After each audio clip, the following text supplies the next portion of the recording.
What's going on, boxing fans? It's Julian Williams with The Distance. Back with my number two for my top five welterweights. My number two is maybe an oddity in my top five, but I have this guy at number two. This one is Kid Gavilan.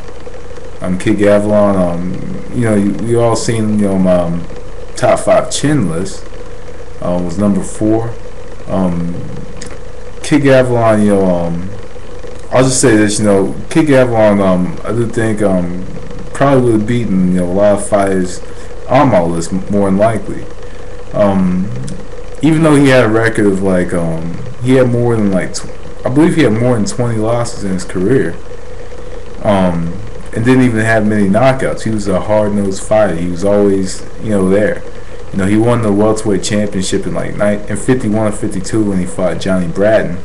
I think he had a 2-3 year reign as the welterweight champion. I think he had the NBA. I believe it was the NBA welterweight championship, and I believe what's considered now the WBC. I believe he had that welterweight championship as well.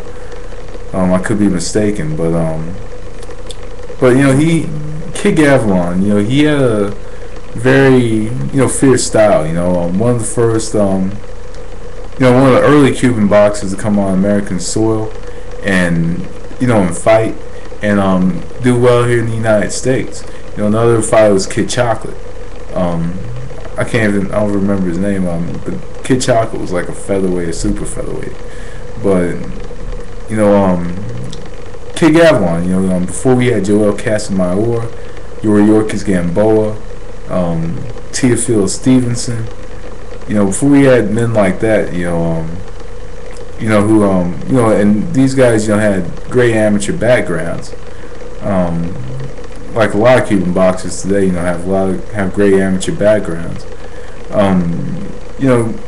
Kid Gavilan, was a fighter, who was just hard nosed and was always there the whole fight, the whole 15 rounds was always there. Never in his career has he been knocked out. Never in his career was he ever knocked down. As many fights as he's been in. Kid Gavilan is just the type of fighter that would punish you for 15 rounds. And I saw with the Gavilan style, Gavilan could stay on the outside and he could jab, and then but at the same time he could stay on the inside of the fight as well. On the inside, Gavilan was fierce. He was fierce on the inside. He had that signature bolo punch, which he kind of which is kind of a little looping shot. Looked kind of like a mix between kind of like an uppercut and a hook.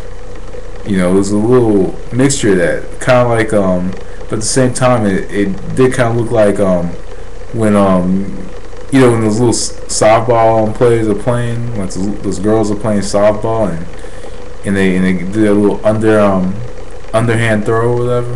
It kind of looked a little like a mixture of an uppercut, more like a mixture of an uppercut and underhand throw, but at the same time it kind of looked like a hook as well. But it was a nice distinct shot that he did make.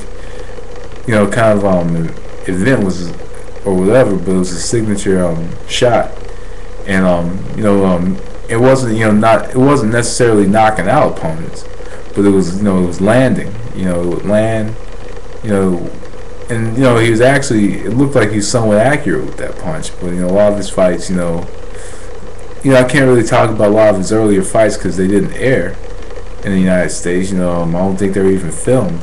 But the fights that I've seen of him, against Graham, there's another one against I forgot, Gil something, Harris, something like that, Gil something.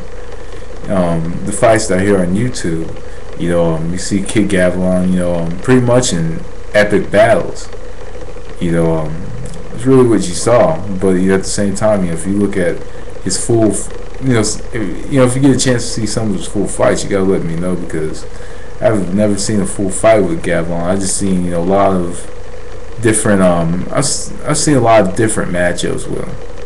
That's all I could say is I've seen a lot of different matchups, and I see that he was the type of fighter. He could stay on the outside, he could jab with the left hand, do his left jab, but at the same time he could get on the inside and bang as well. And he did his best on the inside, but the interchangeability, being an outside fighter, he was somewhat tall, he did have kind of a pretty good reach. Being able to stand outside, and he was actually able to use his size very well. For a welterweight at the time, was able to use his size very well, and was able to find his way on the inside very well. So, me, I got Kid Gavilan at number 2 on my top 5 welterweights. Though he didn't hold the championship for a good 15, 20 years, whatever. And at the same time, he did give Sugar Ray Robinson a tough fight. In the non-title fight, I believe in the 15-round fight, he did give Sugar Ray Robinson trouble. So that's another thing to keep in mind. But anyway, that was the distance. I'll be back for both my number 1s tomorrow. Anyway, that was the distance. Thanks for watching. Peace.